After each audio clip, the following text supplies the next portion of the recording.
విజయవాడ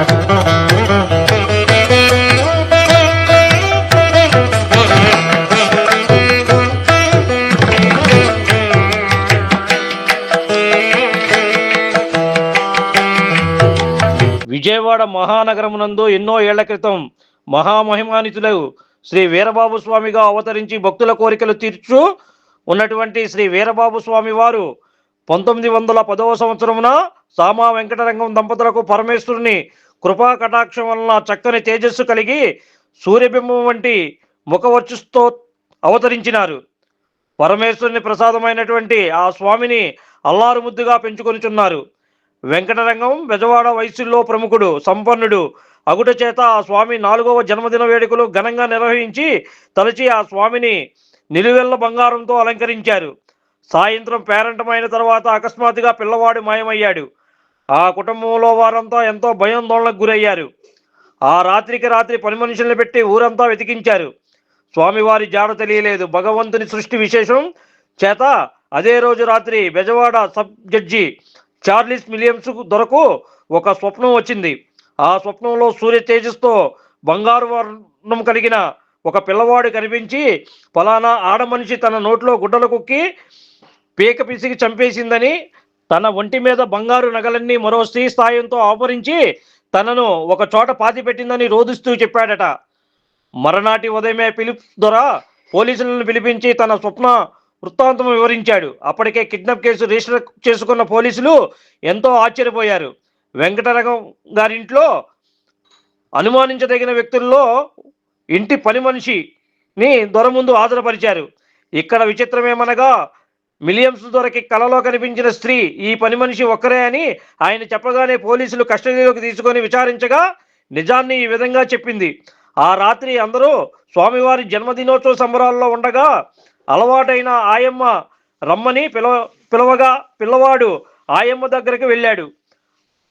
ఆ ఇంటి పెరటకు తీసుకొని వెళ్ళి నోట్లో గుడ్డలు కుక్కి గోడ అవతల తన కోసం ఎదురు చూస్తున్న మరో స్త్రీకి అప్పగించి తన పని తాను చేసుకుంటుంది. అమాయకత్వం నటిస్తూ అందరితో పాటు అన్ని చోట్ల వెతికింది. తెలివిగా పిల్లవాడిని పాతిపెట్టిన ప్రదేశానికి మాత్రం తీసుకొని పోలేదు అని చెప్పింది. ఈ విషయం విన్న విలియమ్స్ ద్వారా ఆ దాసీలను కఠిన శిక్ష విధించి ఆభరణాలు స్వాధీనం చేసుకున్నారు. మరునాడు సామా వెంకటరంగంకి స్వామివారి స్వప్నంలో సాక్షాత్కరించి, నేను కృష్ణానదిపై నడుమ అశ్వత్థ వృక్షమున సకల కోరికలు తీర్చుటకై బాలారిష్టములు నివృత్తికై సమస్త శుభములకు నిర్విఘ్నముగా జరిపించుటకై స్వయంభుగా వెలిసి ఉన్నాను. నన్ను బాలవీరునిగా ప్రతిష్ఠించి ప్రతి సంవత్సరం మహాశివరాత్రి ముందు వచ్చు శనివారం సంబరం చేయవలసిందని ఆదేశించినారు. ఇదిలా జరుగుతుండగా శ్రీ వీరబాబు స్వామి వారి కృప వల్ల మద్రాసు నుండి వచ్చిన భక్తులకు సంతాన ప్రాప్తి కలుగుట చేత శ్రీ స్వామివారిని సుబ్రహ్మణ్యేశ్వర విగ్రహ స్వరూపంగా ఇచ్చుట ప్రతిష్ఠించారు. స్వామివారిని అర్చించిన వారికి సంతాన ప్రాప్తి, బాలారిష్ట నివృత్తి, మనోభిష్ట సిద్ధి, ఉద్యోగ వ్యాపారాభివృద్ధి, సమస్త శుభములు కలుగుట వంటి నిరూపణలు అయినవి. ఆనాటి నుండి ఇక్కడ భక్తులు కోరికలు నెరవేరుతూ ఉన్నవి. ఇచ్చట ఉన్న రావి చెట్టు కొండలను సైతము చీల్చి ప్రవేశించగల శక్తి ఉన్నను శ్రీ వీరబాబు స్వామి వారి గర్భాలయంలోకి ప్రవేశించలేదంటే ఈ స్వామివారి మహత్తరమైన శక్తి ఎంత విశేషమైనదో తెలుసుకోవలసిన విశేషం ఉన్నది. గడిచిన 112 సంవత్సరాల్లో శ్రీ స్వామివారి కటాక్ష వీక్షణల వల్ల ఆంధ్రదేశం నలుమూలల నుండి వచ్చిన ఎందరో భక్తులు సంతాన ప్రాప్తిని, ఉద్యోగ వ్యాపార అభివృద్ధిని, ఆయురారోగ్య అభివృద్ధిని, కోరిన కోరికలను పొందుచున్నారని శ్రీ వీరబాబు స్వామి వారి ఆలయ అధ్యక్షులు కొమ్మూరి బసవరాజు, ప్రధాన కార్యదర్శి గొంట్ల రామ్మోహన్ రావు, కోశాధికారి కొప్పురపు వీరబాబు మరియు కమిటీ సభ్యులు తెలియజేశారు. ప్రతి ఆదివారం సాయంత్రం నాడు స్వామివారి పల్లకీ సేవ అంగరంగ వైభవంగా జరుగుతుందని ఈ సందర్భంగా వాళ్ళు తెలిపారు.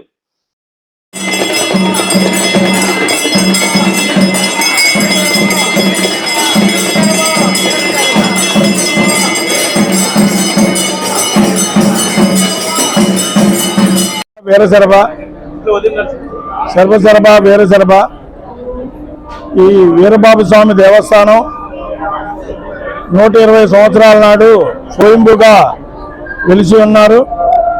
స్వామివారు బ్రిటిష్ రాజుకి కల్లో కనపడి విలియమ్స్ అనే ఆయన వచ్చి చూస్తే శిలారూపంలో స్వయంభుగా వెలిసి ఉన్నారు. అందువల్ల ఇక్కడ వీరబాబు స్వామి వారికి మీరు ఏదైనా సరే కోరుకుంటే 120 సంవత్సరాల నుంచి ఎంతోమందికి సంతానం లేని వారికి సంతానం, ఎవరికైనా దిష్టి దోషాలంటే పిల్లలకి దిష్టి దోషాలు, అలాగే వ్యాపారాల్లో కానీ ఇబ్బందులు కానీ, అలాగే అమెరికా ప్రయాణాలు కానీ అనేక రకాలు 41 రోజు శరభ వీర శరభని 11 ప్రదక్షిణాలు చేస్తే మధ్యలో వచ్చే సోమవారాలు అభిషేకం చేసుకుంటే వాళ్ళ కోరికలు నెరవేరుతాయి. ఇక్కడ పెళ్ళిళ్ళకి, కొడుకులకి, పేరెంటాలకి, అన్నప్రసలకి, బారసాలకు కూడా ఈ దేవస్థానం ఇవ్వబడును. మీరు భక్తులు ఏది కోరుకుంటే అది ఇక్కడ నాగేంద్ర స్వామి పుట్ట కూడా ఉంది. ఈ నాగేంద్ర స్వామి పుట్ట కూడా 5 తలలో స్వామివారు ఉన్నారు. ఆ స్వామివారు ప్రతిరోజు నిత్యం స్వామివారి దగ్గరికి వస్తారు. ఇక్కడ ఈయనకి ప్రసాదం చాక్లెట్లు, బిస్కెట్లు, గోళీలు. ఈ గోళీలు ఏంటంటే స్వామివారి చిన్నపిల్లవాడు కనుక ప్రతిరోజు రాత్రిపూట ఆయన పాదాల దగ్గర పెడితే ఆయన వచ్చి ఆడుకున్నట్టుగా పొద్దున్నే నిదర్శనంగా గోళీలన్నీ కూడా అటొక గోళీ ఇటొక గోళీ వెళ్ళొద్ది. అందువల్ల వీరబాబు స్వామి వారికి చిన్నపిల్లలకి ఏదైతే ఇష్టమో దేవుడి ప్రసాదం అయ్యే ఇష్టం వాళ్ళందరికీ. శరభ వీరశరభ అన్నా, శరభ వీరశరభ శ్రీ వీరబాబు స్వామి వారి దేవస్థానం ఈరోజు విజయవాడ నగరంలో అత్యద్భుతంగా అందరికీ మేలు చేసే విధంగా స్వామివారి యొక్క మహిమలు చూపుతూ ఉన్నారు. ఈ రోజున శ్రీరామనవమి శుభాకాంక్షలు నగర ప్రజలందరికీ మా కమిటీ ద్వారా తెలియజేస్తూ ఉన్నాం. అలాగే ప్రతి ఆదివారం సాయంత్రం స్వామివారి పల్లకి సేవ ఉంటుంది. ప్రతి సోమవారం ఉదయం స్వామివారికి విశేష అభిషేకాలు, అర్చనలు ఉంటాయి. ఈనాడు ఇంత అభివృద్ధి సాధించింది ఈ దేవస్థానం అంటే కొత్త కమిటీ యొక్క కృషి చాలా ఉంది. ఈ కొత్త కమిటీ వాళ్ళు ఎవరికి వాళ్ళు ఆ బాధ్యతాయుతంగా వారి బాధ్యతను గుర్తు చేసుకొని ప్రతి అనుక్షణం ఈ యొక్క దేవస్థానం గురించి ఆలోచన చేస్తూ మాకున్నటువంటి ముఖ్యమైన వ్యక్తుల్లో మా అధ్యక్ష స్థానంలో ఉన్నటువంటి బసరాజు గారు కానీ, మా కోశాధికారి గారు కానీ, మిగతా సభ్యులందరూ కూడా ఈ యొక్క కృషికి ఎంతో కృషి చేసి దేవస్థానం అభివృద్ధికి పాటుపడుతూ ఉన్నారు. అందుకనే నగరంలో ప్రతి వారి చూపు కూడా ఈ రోజున కనకదుర్గ గుడి, అలాగే మాచవరం ఆంజనేయ స్వామి గుడి, ఆ తర్వాత స్థానంలో మొట్టమొదటిగా వీరబాబు స్వామి గుడి చూడాలి అనేటువంటిది ముఖ్యంగా ఈరోజు నగరంలో అందరికీ.